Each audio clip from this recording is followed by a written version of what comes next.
So was it a hard transition? Oh man, that's a very good question, G. I will say, could I have a moment just to think? Yeah. All right, I'm not gonna take too long. I want to make sure I process. Um, it feels like I'm in this moment. It feels like I'm becoming emotional as I talk about this moment. I think I just desired a more intimate relationship with Christ, Mm, right? mm, Because imagine you working all the time and you have three beautiful girls, and at some point, your girls just want, ah, it's beautiful. Thank you, Holy Spirit. You posted a video, and then go check out Gerald's Instagram page. You posted a video on a snow day mhm. with you and your three daughters, Yep. and you had the drone. You captured them playing in the snow. It was like a real snow day in Atlanta, and you made the most of that moment. And you made it so beautiful that you can tell time was spent, and you also were intentional in capturing it. And then you presented what you had as just a commercial. It was a full experience for you, but you gave us a piece of it. And that took time to develop.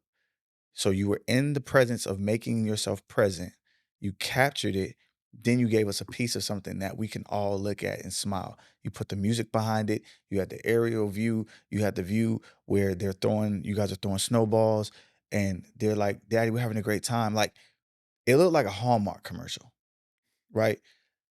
Imagine not being able to have that type of intimacy with your girls in a space where you're just working and providing all the time. Mm, And imagine that moment being missed.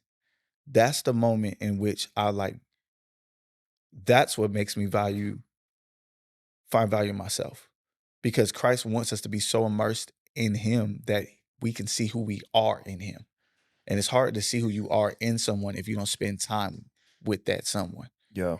Right. So I found it easy to say, you know what? You gave up your life on the cross for me.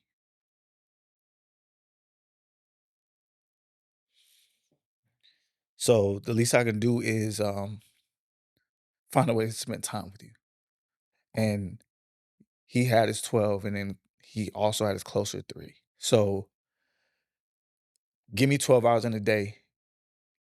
I can take away a whole day for that, and I'll put it on D&D, and I'll even not even just trying to make it a bar off of a metaphor analogy, but I can find at least 3 hours that I can give you. Mm, It still won't compare or pale to the amount of time you've given me by your life that you use to sacrifice. So my desire for wanting to be with him, and it's not just a desire alone, it's the application, it's the process of growing into wanting to make that desire real, that you start realizing that as you keep working towards it incrementally, you get closer to this space of feeling like I'm okay with letting that go. You were with your girls in the snow.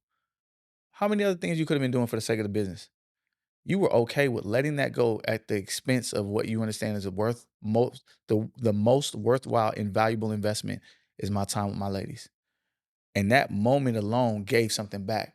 So if I can do the same thing, cut off certain elements of things that aren't necessary in this moment and in this season and focus here, what could God, what could Christ give me in that time that I can give to other people? So it just meant that much more for me to be with him than stay where I've been and deal with the comment section and deal with the people that's going to do what they do anyways. And if I'm going to trust God, like, not one time did I see your girl say, Daddy, I'm afraid of the snow because I feel like I'm going to slip and bust my head on the ice. No, you were confident in your step out. They were confident in their step out. You gave them security. You gave them a good time. mm. Do we not serve the same Father? I stepped away from this guy because I want to spend time with you, and he'll still provide for us. Like, I gotta trust you that you're gonna provide for me. Let's go in the snow. We're gonna play. We're gonna have a great time. So your girls are like, my dad's here. I'm good. I can do it. He's showing confidence. I'm gonna be confident. He throws a snowball. I'm gonna throw it back at him. Matter of fact, he's having fun. I'm gonna have fun. They're protected in your security. They're not thinking about schoolwork. You ain't thinking about lunch with the cool kids. You Yeah. got a day with amazing daughters and wife. You see what I'm saying? So Yeah. that is my mindset because my desire has to match some level of initiative. I have to initiate. And that process just got there, bro. It just got to this place where let me give you a cool picture, and it's really simple, and I'll make it as quick as possible. In my desire, before husband type became a mission and a vision that God gave, I knew I desired to be a great husband.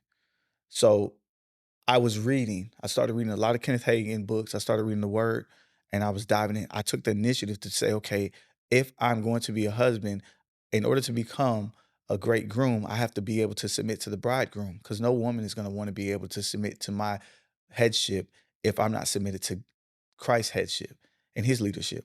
So Ephesians 5:25 is what I started to live off. Husbands, love your wives like Christ loved the church, and as he gave his life as a ransom. Yep. Then that became an interconnected spiritual truth as time went on with Galatians 2:19-20, which is I have been crucified with Christ. I no longer live, but he lives in me. So I can't be Ephesians 5:25 unless I die to myself, because Christ died for the church. So even unto himself, he was willing to be a sacrifice so he can be Ephesians 5:25 for ecclesia, for the church. So I started with reading to want to be able to to meet the desire, to initiate the desire. I'm like, okay, I got to follow Christ or figure this out. I realized Ephesians 5:25 was my first checkpoint. Then it goes to Galatians 2:19-20. Then I'm realizing that, okay, now I'm here. And as I'm learning how to die to self, it makes it easier for me to understand and digest what's necessary to become a servant. And the servant is the greatest amongst everybody. Yep. So go ahead. I'm sorry. Can't find my keys. I'm sorry. Oh, you good. Man, that's good. We'll pause. We'll wait till you Okay. come back now. Yeah, man, bro. Man, that's good. Bro. Man. But that's so real. Cause what you posted, bro, I was like, it felt so surreal to watch it. I'm like, this man really, it was something that felt like you're supposed to see this on TV. Like, but then talking about, that's what got me emotional. Is like, my dog really spent time with his family. Like, I've seen people doing cool stuff, like making beats in the snow and stuff. I mean, you could tell there was a cool factor. Yours was so sincere, bro. Daddy, is it snowing outside? Daddy, can we go outside? When I think about yesterday,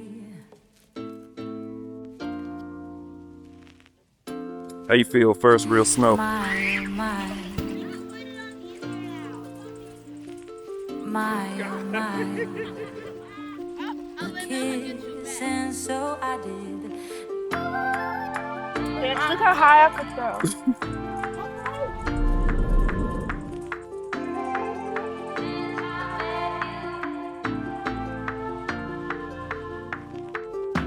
How you feel? First real snow. It's Gucci. I feel unbreakable. Since I met you, I feel unbreakable. I'll be back. I gotta